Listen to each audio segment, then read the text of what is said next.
할렐루야. 아멘. 우리 이 시간에는 이 삭개오야 속히 내려오라 라는 제목으로 우리가 함께 말씀을 깨닫고 응답받는 기도의 시간 되기를 소망합니다. 우리 이 시간 누가복음 19장이 본문이에요. 이 사실 성경에서 굉장히 유명해요. 이 삭개오 이야기는 모르는 사람이 없죠. 삭개오는 굉장히 유명하고 우리가 잘 알고 있어요. 그런데 여러분, 이 삭개오가 이렇게 유명한데요, 이 예수님의 행적을 다룬 이 복음서, 마태복음, 마가복음, 누가복음, 요한복음 중에서요, 오직 누가복음만 유일하게 이 삭개오를 소개하고 있습니다. 마태도 마가도 요한도 그냥 지나가는데 누가는요, 이 삭개오를요 무려 10절이나 되는 말씀 속에 소개하는 거예요. 왜 그러냐면은 이 삭개오라고 하는 사람이요, 누가가 전하려고 하는 예수님상과 딱 맞기 때문에 그런 거예요. 이 누가는 이 사도행전을 기록한 사람이에요. 그리고 사도 바울과 함께 이 전도 여행을 했어요. 그리고 이 누가의 직업은 의사였어요. 그래서 누가는 병든 자, 그 다음에 이 몸이 불편한 자, 이런 사람들에 대한 관심이 굉장히 깊었어요. 그리고 또 누가는 예수님을 어떻게 전하냐면요, 누가는 이방인들을 향해서 복음을 전하는 사람이었거든요. 그러다 보니까 인류의 보편적 구원을 위해서 오신 예수님을 소개하는 거예요. 그래서 이 예수님 앞에서는 그 자격에 관계없이, 혈통에 관계없이, 행위에 관계없이 예수님께서 그를 구원해 주시고 하나님께서 자녀 삼아 주셨다라는 사실을 전하는 사람이 누가였습니다. 그래서 누가는요, 세리와 창기, 죄인, 그리고 그 당시 소외받던 여인들, 어린아이들, 노인들, 그리고 장애인들, 이 모든 사람들이요, 누구든 관계없이 하나님 나라의 백성이 된다라는 메시지를 전하고 싶었습니다. 그래서 누가가 이 누가복음을 쓰고 또 사도행전도 기록을 하는데요, 사도행전으로 가면요, 이제 이 내용들이 다 어디까지 퍼지는 거예요? 이방 사람들에게 퍼지는 거예요. 이방인들에게 퍼져요. 그래서 우리 스스로 하나님의 사람이라고, 나는 하나님 자녀야, 나 하나님의 사람이야, 우리가 자신할 수 있는 기준이 없음을 말하는 거예요. 왜냐면은 이 구원의 기준은 누구에게 있는 거예요? 하나님께 있는 거죠. 의롭다 하는 기준은 어디에 있는 거예요? 하나님께 있기 때문에. 그래서 그 하나님이 누구냐? 바로 우리 가운데 오신 예수님. 그 예수님이 오셔서 우리를 하나님 자녀로 불러주시면 누구든지 하나님의 자녀가 될 수 있다는 것. 이 내용을요, 아주 잘 설명한 이 이야기가 바로 삭개오 이야기입니다. 여러분, 우리 가운데 나는 이 정도면 구원받을 수 있어 라고 여러분 자신하세요? 없잖아요. 왜냐면은 구원이라고 하는 그 기준 앞에서 우리는 굉장히 무력해질 수밖에 없어요. 이게 쪼그라들 수밖에 없어요. 하지만 우리를 보듬어 주시고 불러주시고 싸매 주시고 치료하여 주시는 그 예수님을 이 시간 말씀을 통해서 우리가 경험하기를 소망합니다. 오늘 1절 말씀을 보시면요, 예수님께서 여리고로 들어가 지나가셨다 라고 말씀이 이렇게 시작을 합니다. 여러분, 예수님은 원래 이 사역을요, 어디 중심으로 하시냐면요, 갈릴리 지역을 중심으로 하십니다. 그래서 예수님께서 갈릴리 지역을 떠나실 때에는요, 갈릴리 외의 지역에서 사역하실 때는 대부분이 이 절기 때예요. 절기. 특별히 어떤 절기냐면은 6월절 때입니다. 6월절 때. 그래서 6월절을 지키기 위해서 예루살렘으로 올라가시는 거예요. 6월절을 지키기 예루살렘으로 이제 올라가시는데, 이 예수님께서 지금 갈릴리에서 사역하시다가 여리고로에 도착하세요. 여리고는 이 예루살렘으로 들어가기 전에 있는 관문 도시 같은 곳이에요. 그리고 이 예루살렘으로 들어가는 모든 물자들이 이 유통되는 성이 어디냐면은 여리고입니다. 자, 그러면은 이 여리고를 통해서 예루살렘에 필요한 모든 물자가 이 절기, 유월절에 필요한 모든 물자가 흘러 들어간다고 생각해 보세요. 그러면요, 이 도시가 얼마나 부유한 도시일지 여러분 상상이 되시죠? 이 도시가 어마어마하게 부유한 도시인 거예요.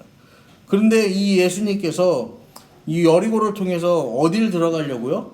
예루살렘에 들어가시려고 이제 예수님도 여리고를 들어가시는 거예요. 근데 여리고에서 누구를 만나는 게 왜 중요하냐면요, 예수님께서 이 마지막 유월절을 보내시기 위해서요, 예루살렘으로 올라가시거든요. 그러니까 십자가를 지는 사건이 누구를 위해서, 무엇을 위해서 이것을 행하는지를 보여주는 하나의 모델이 되는 거예요. 여리고에서 만나는 사람이. 여리고에서 두 명을 만납니다.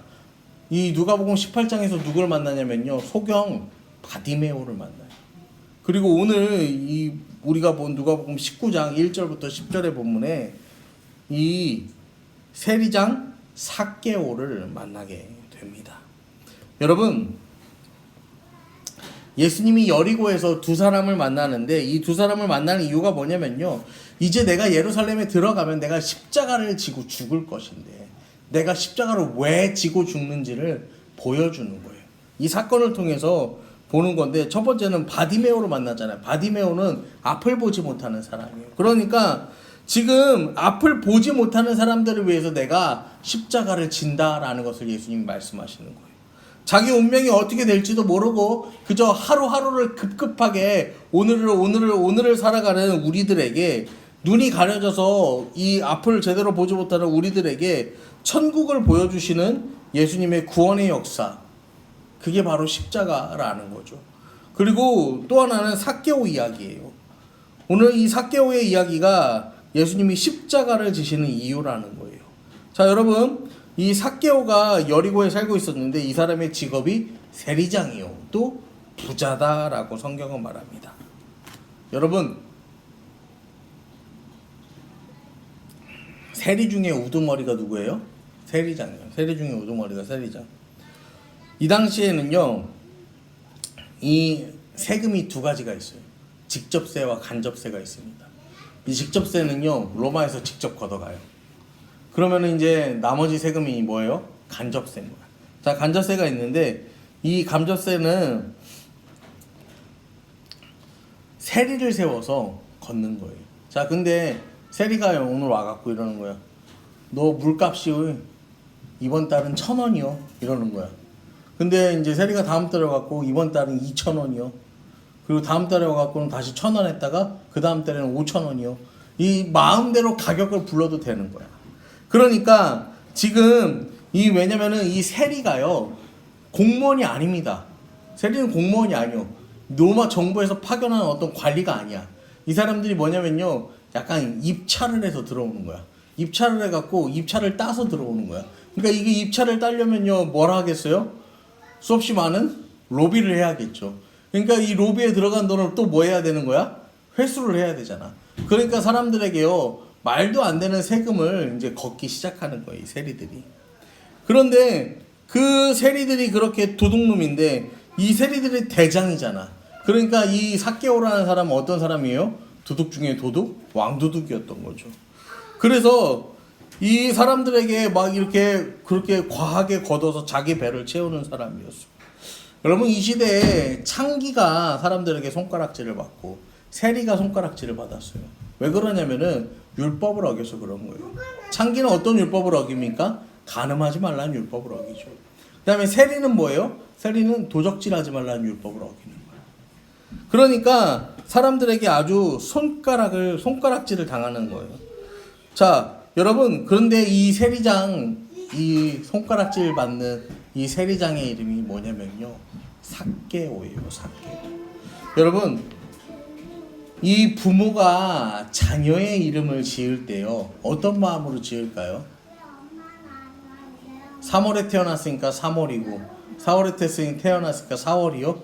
그거는 이제 저 옛날 시대 이야기고, 그 자녀의 이름을 지을 때요, 여러분, 우리가 어때요? 이 자녀의 이걸 생각하는 거잖아. 이 자녀를 이름을 지어주고서 이 자녀가 이 이름대로 살기를 바라는 마음으로 지어주는 거잖아요. 여러분, 예슬이 이름을 지을 때요, 그런 생각했어.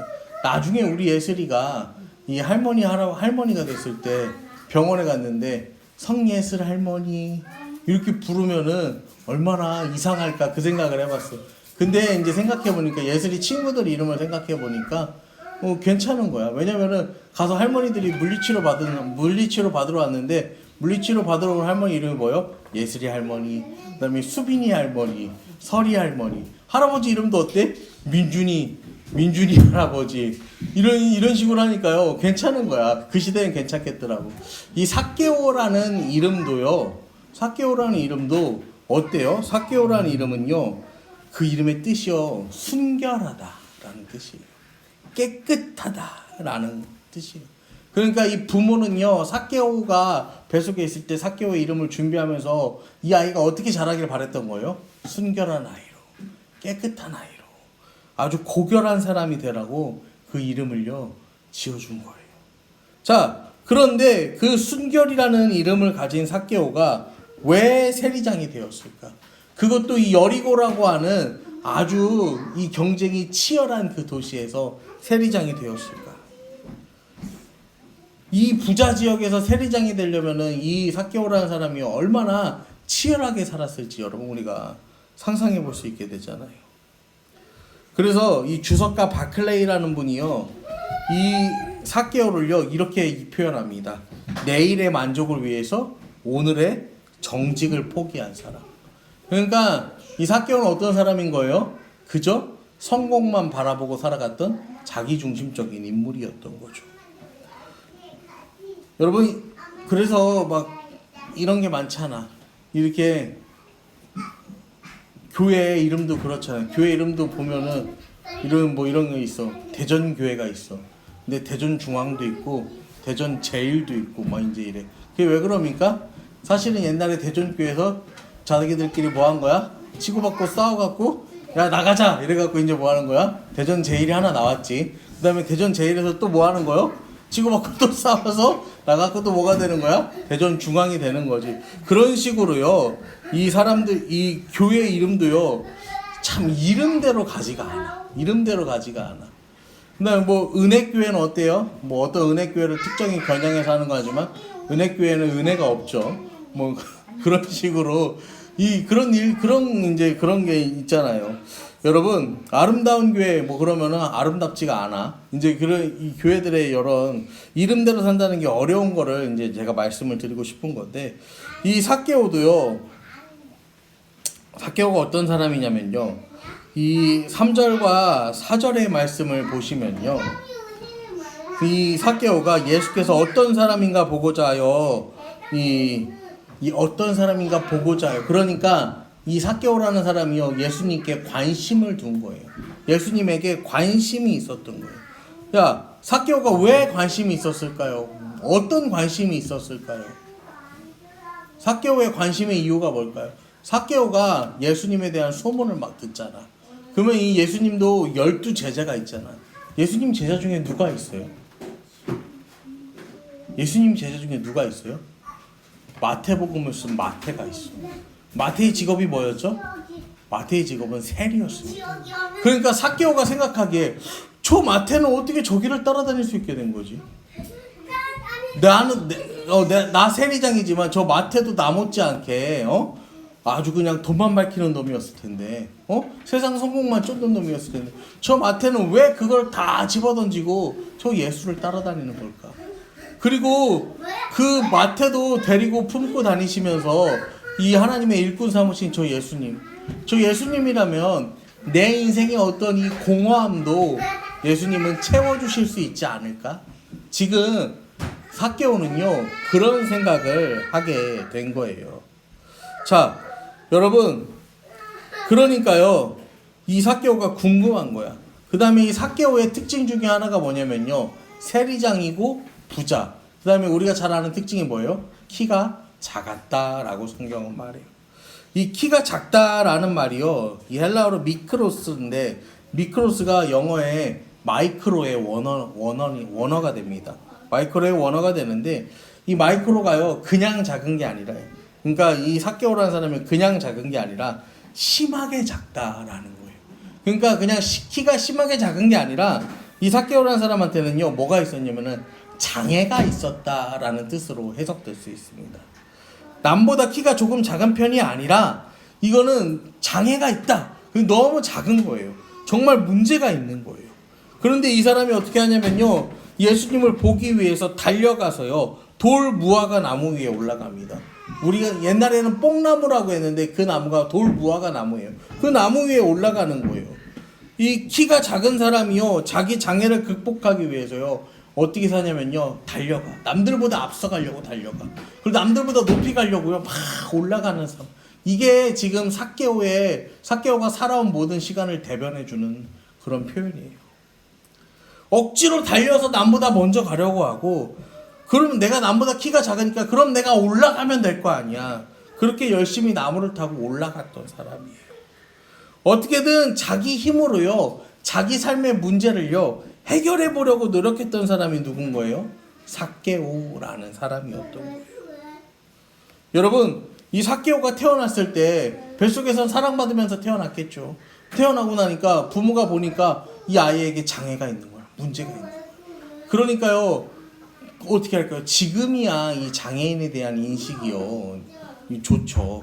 이 시대에는요 뭐였냐면은 장애 있는 아이가 태어나면요 사람들이 손가락질했어요. 저 부모의 죄, 부모의 죄. 그 다음에 사람이 살다가 장애를 입으면은 네 죄 때문에 그렇게 됐다. 그러니까 사람들이 손가락질하는 거 죄인이라고. 그러니까 삭개오를 데리고 어디 돌아다닐 수도 없어. 그러면은 부모가 손가락질 받는 거야. 죄인이라고. 그러니까요 점점 이 삭개오라는 사람의 이 어린 시절을 우리가 한번 추측을 해보자면 어땠을까요? 굉장히 암울했을 거예요. 어두웠을 거야. 상처가 굉장히 많은 사람이었을 거예요. 그리고 많은 문제를 갖고 있었겠죠. 그리고 가장 중요한 건 뭐냐면요 여러분, 율법대로 하면요 장애인은 성전에 가서 예배할 수 없습니다. 그러니까 이 삭개오라는 사람은요 평생을요 이 성전에 가서 하나님 앞에 서서요 예배해 본 적이 없는 사람이에요. 사람들이요 이 성전에 가서 예배도 못 드리는 부정한 자, 아브라함의 자손이 아니다라고, 나도 유대인인데 나도 그 혈통대로 살아가는데 이 삭개오라는 사람을 손가락질하면서 뭐 하는 거예요? 너 아브라함의 자손도 아니야. 너 부정한 자야. 너 아주 성전에서 예배도 못하는 인생이야. 넌 진짜 죄인이야. 너는 이 세상의 5점이야. 인생의 정말 5점이야. 이러면서요 손가락질하는 거예요. 여러분, 견딜 수가 없어요. 그러니까 이 삭개오가 더 악착같이 했던 거예요. 그래서 달리고 오르고 해서요 이 여리고라는 도시의 세리장이 되었던 거예요. 여러분, 그렇게라도 하지 않으면 안 될 것 같으니까 그렇게 했던 거예요. 자, 그런데요 여러분, 세리가 되니까요 그러면 사람들이 좀 봐줄 줄 알았는데 어때요? 더 안 봐줘. 더 싸늘하단 말이에요. 누가복음 19장 오늘 본문의 5절에 보면요 예수님께서요 그 나무 위에 올라가 삭개오를 보시고요 이렇게 말씀하십니다. 삭개오야, 속히 내려오라. 내가 오늘 내 집에 유하여야겠다. 예수님께서 오십니다. 그리고요 예수님 그곳에 이르셔서요 예수님께서요 분위기를 완전 바꾸는 거야. 그렇게 치열하게 살았던 삭개오를요 예수님이 부르시는 거예요. 삭개오야 부르시는 거예요. 내가 오늘 너의 집에 유하여야겠다. 여러분, 여기에 세 가지 은혜가 있습니다. 먼저 예수님께서요 이름을 불러주신다 라는 거예요. 이름. 여러분, 처음 보는 동네에서 처음 보는 사람의 이름을 불러주신다는 거예요. 그 말은 뭐예요? 예수님께서 삭개오라는 인생을 뭐 하신다는 거예요? 알고 계시다라는 거예요. 여러분, 하나님은요 우리 인생을요 알고 계세요. 나를 알고 계세요. 그리고요 이 당시 세리들은요 남들이요 그 세리를 부를 때 이름을 안 불렀습니다. 그냥 개 땡땡 이렇게 불렀대. 세리가 지나면 야 저기 개 땡땡 지나간다 이제 이러는 거야. 그러면은 이 개 땡땡들의 대장인 삭개오는 어땠겠어요? 엄청났겠죠. 여러분, 그러니까 이 삭개오의 이름은요 대외적으로는 뭐라고 부르는 거예요? 개 땡땡인 거예요. 그 여리고의 개 땡땡이 누군 거야? 삭개오인 거예요. 여러분, 근데 그 삭개오를요 예수님께서요 이름을 불러요. 남들 다 개땡땡이라고 부르는데 삭개오야. 그 이름의 뜻 순결한 자야, 고결한 자야. 그 이름을 불러주시는 거예요. 여러분, 예수님께서는 삭개오의 본질을 아셨던 거예요. 그 이름을 불러주는 거예요. 그렇게 부르신 다음에 어떻게 하냐면요, 속히 내려와라. 성공하기 위해서 달려가고 성공하기 위해서 올라가기 바빴던 인생인데요, 예수님께서 뭐라고 하세요? 속히 내려와라. 그렇게 애쓸 필요 없다라는 거예요. 너를 어떻게든 이 세상 가운데 드러내려고 너 그렇게 애쓰지 않아도 된다라는 거예요. 내가 다 알고 있다라는 거예요. 예수님 말씀하시는, 너 그렇게 할 필요 없어. 너 그렇게 억지로 너를 포장해서 그렇게 올라가려고 애쓰지 않아도 돼. 예수님 말씀하시는 거예요. 그 다음에 내가 너의 집에 유하여야겠다. 여러분, 유대의 사회에서요, 밥 한 끼 먹는다는 건요, 이 사람의 인격적으로 굉장히 존중한다라는 뜻이에요. 그러니까요, 이거는 굉장히 귀중한 표현인 거예요. 이 사람들이 개땡땡이라고 부르는 삭개오를요, 예수님께서 뭐 하시는 거예요? 하나의 인격체로서 그 사람을 인정하시고요, 그 사람과 교제하시겠다고 말씀하시는 거예요. 여러분, 이 집에 내가 유하여야겠다. 집이 뭐예요? 이 시대에서 뭐예요, 여러분? 우리 마음이죠, 우리 마음. 예수님께서 우리 마음에 찾아오시는 거예요. 그리고 내가 너희 집에 유하겠다. 차 한잔 마시고 가는 게 아니라 뭐 하시겠다는 거예요? 내가 너와 함께 하겠다. 그 집에 내가 거하겠다. 예수님 말씀하시는 거예요. 여러분, 오늘 이제 우리가 이렇게 교회에서 만났잖아요. 교회에서 만나는데, 자, 우리가 교회에서 만났을 때는 이렇게 잘해. 그 다음에 우리 집에 한번 오세요. 여러분, 이렇게 말하기가 쉬워요, 안 쉬워요? 왜냐면은 나는 청소도 안 했고, 물걸레질을 언제 했는지 기억이 안 나고, 빨래는 쌓여 있는 것 같고, 그러니까 이제 초대가 돼야 안 돼. 안 되는 거야. 그러면은 이제 우리 여기서 만났지만, 목사님 오늘 목사님한테 신방 한마디 꺼내려면 어떻게 해야 되는 거야? 한 2주 전부터 내가 신방을 계획을 하고 준비를 해가지고 정리를 싹 다 마친 다음에, 아직도 이제 주일 아침이 됐는데 아직도 만족스럽지 않으면 어떻게 하는 거야? 신방은 다음 주에 이제 이렇게 하는 거야. 이게 그렇잖아요, 여러분. 보통 사람들이 그렇단 말이야. 여러분, 지금요, 예수님이 거하신다라는 거예요. 그러니까 예수님이 그렇게 말씀하시니까 삭개오가요, 막 내려오는 거예요. 그래서요, 예수님을 자기 집으로 이제 모시는 거야. 그 다음에 7절을 보니까요, 내가 너에게 이르노니 이와 같이 죄인한 사람이 회개하며 하늘에서는 회개할 것 없는 의인 99으로 말미암아 기뻐하는 것보다 더하리라. 사람들이요, 예수님이 죄인의 집에 들어갔다고 막 손가락질을 하니까, 죄인의 집에 들어갔더니 야, 예수님 저거 별거 없네 막 이러면서요, 또 예수님을 막 비난하는 거야. 그러니까 삭개오가 이 말을 듣고 어떻게 하냐면요, 8절에 보니까 주께 여짜오되 주여 보시옵소서, 내 소유의 절반을 가난한 자들에게 주겠사오며 만일 누구 것을 속여 빼앗은 일이 있으면 내 갑절이나 갚겠나이다. 어떤 사람들은요, 어떤 사람들이 아니고 이제 옛날에 이제 목사님들은 이거를 삭개오가 회개를 해서 이렇다. 그러니까 여러분들 회개하면 뭐 하라고? 주머니에 있는 거 다 꺼내갖고 빨리 헌금하라고 이제 옛날에는 그렇게 했거든요. 근데 이게 그런 게 아니에요. 삭개오가요, 자기 안에 본성이 여전히 남아있는 거야. 예수님 찾아오셨죠. 그러니까 사람들이 저렇게 하니까 뭐 하는 거예요? 자기가 가진 게 뭐야? 돈이잖아. 돈으로 찍어 누르려고 했던 거예요. 돈으로 찍어 눌러서 저놈들이 아무 말도 못하게, 나를 비난할 수 없게, 돈이 부족해? 그러면 돈을 더 가져가라. 내 갑절이나 내가 갚겠다. 막 이제 이렇게 했던 거예요. 여러분, 죄인의 집에 온다고 해서 사람들이 손가락질하는 게, 나 죄인 아니야, 나 회개에 합당한 열매 맺었어, 그렇게 말하면서 꺼내는 게 뭐예요? 돈인 거예요. 여러분, 이게 우리의 한계예요. 우리는요, 예수님이 우리 이름을 불러주시거든요. 근데 여전히 세상을 살아가는 방법은 어떻게 살아간다는 거예요? 내가 이전까지 살아오던 그 방법 그대로 살아간다라는 거예요. 그래서 9절을 보시면요, 예수께서 이르시되 오늘 구원이 이 집에 이르렀으니 이 사람도 아브라함의 자손이다. 그러니까 예수님이 말씀하시는 거예요. 야, 그렇게 하지 않아도 된다. 너 그렇게 돈 갖고 찍어 누르는 거 그런 거 안 해도 된다. 뭐를 해서 증명할 필요 없어. 너 이 집에 구원이 있어. 너 아브라함의 자녀야. 라고 예수님께서요, 그렇게 선포하시는 거예요. 왜요? 나를 만났으니까. 내가 너희 집에 거하는 거, 너와 내가 이렇게 교제하는 거, 내가 내 안에, 또 네가 내 안에. 너는 이렇게 하나님 자녀가 되었다, 회복되었다 예수님께서 말씀하시는 거예요. 여러분 여기서 중요한 포인트가 뭐냐면요. 오늘입니다. 구원이요 언제 임했다고요? 오늘 임했다라는 거예요. 여러분 여러분의 마음을요, 여러분의 삶을요, 여러분의 가정을요 오늘 이 시간 주님 앞에 내어드리시기를 축복합니다. 아멘. 여러분 오늘 이 시간 응답하시기를 축복합니다. 아멘. 여러분 이제 오늘부터 지금 이 시간부터는요 우리 집의 유일한 소망은 누가 되시는 거예요? 예수님이 되시는 거예요. 우리 집의 유일한 찬양은 누가 되시는 거예요? 예수님. 자랑은 누가 되는 거예요? 예수님. 이 세상을 살아가는 유일한 방법은 누가 되는 거예요? 예수님이 되시는 거예요.